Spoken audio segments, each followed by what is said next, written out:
Se non tenesse a te, a chi io dicessi che io ti voglio bene.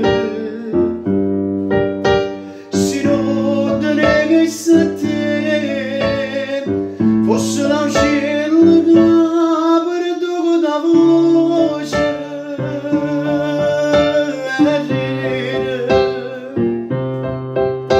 Per fare aspettaci ma fatta male e cambia perché non ci va niente per morire. Se non tenesse a te, a chi io dicessi che io ti voglio bene. Se non tenesse a te, come